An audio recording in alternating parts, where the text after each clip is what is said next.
Well, here we are, probably in the last video of Chapter 5, but who knows, I may do another one. And it's interesting because we're going to start off with something where I pretty vehemently disagree with the book. Book starts off, look at that first bullet. Most frequently implemented, or least frequently implemented, is security awareness, but most effective security methods. I have to tell you, I disagree. Security awareness is this idea that you want people to be aware of issues involving security. So you give out trinkets, you put out posters, you do those types of things to raise awareness. It does set the stage for training, and training sets the stage for education.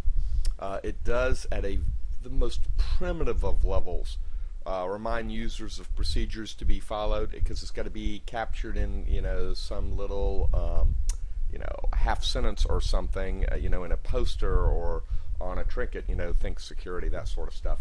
So again, just think about it. If you've got a nation state attacking you, if you've got organized crime attacking you, is a poster really going to be that effective? No, it's not. I'm sorry, it's not. Maybe back in the 80s this was true. It's not true now. Education. Education. You have to change how your employees think about the world and how they relate to security, and they have to have some basic understanding of how folks are conducting attacks. All right, well, there we go. We started with a disagreement. Hopefully you understand why security awareness is important, but not nearly as important as training, and not nearly as important as education based on the threat that we have today. Okay, let's go on, and I'll go ahead and flip the slide here and look at some other components of security awareness. So, security awareness, again, this idea that you want to make people aware that security is important and aware of the processes that they should be following. Again, it's all based on people, is how this slide starts out, and you're right. You don't want to use technical jargon. People get lost in that. You want to keep it very light, not overload people, and just help them understand what they're supposed to do with InfoSec. And again, sounds wonderful when days were much simpler. Days are not much simpler. Days are much more complex, and the attacks are much more complex. And so awareness, important, not as important as other components. Take advantage of your in-house media. Do plan it. And you want to have that information out in time as it's rolled out. So let's look at some other components here. Here are the 10 commandments of security awareness. Now, it's interesting. You've got 10 commandments of security awareness, but you don't have 10 commandments of training and education. It's an indication that this is an older idea because it's more mature. They've had more time to work on it. So I'll let you look through these. That first bullet and second bullet to kind of talk to the previous slides about people. You want them to understand it. You got to get it out there so they can see it. Humor is important because you're trying to capture their attention as they're kind of walking by, and there are 100 posters on the wall. Let's go on to the other parts. First bullet again goes back to, this has got to be short and very pithy. It cannot be long. You don't have that much. You're not going to write a paragraph. You're going to write a sentence. So you have to make the point, support it, conclude it all within one sentence or two sentences. I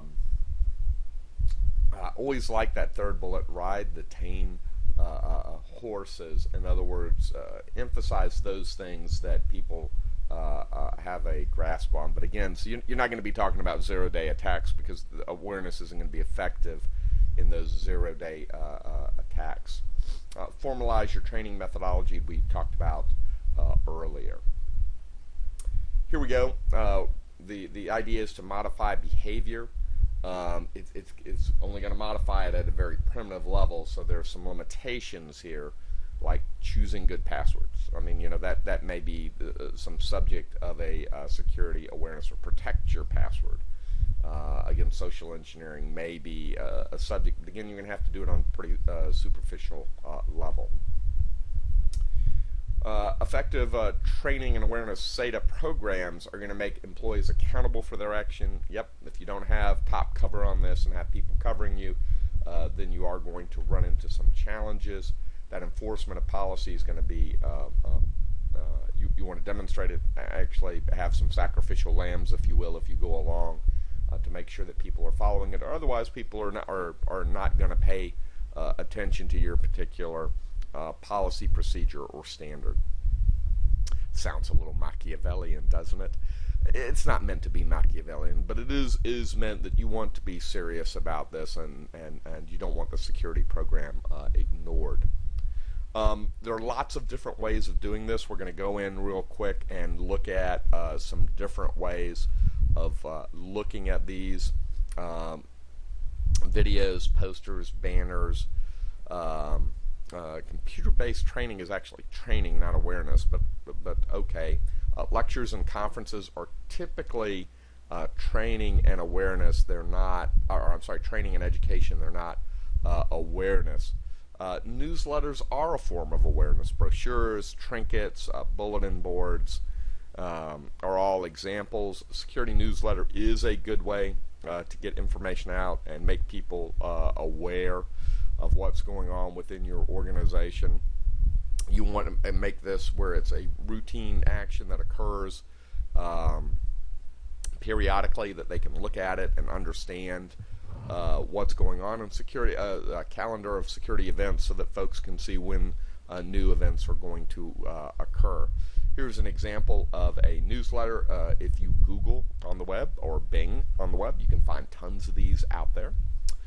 Posters are another way of doing this. They can be very expensive if you go professional, but if you do them in-house, pretty much anybody can do them with modern software.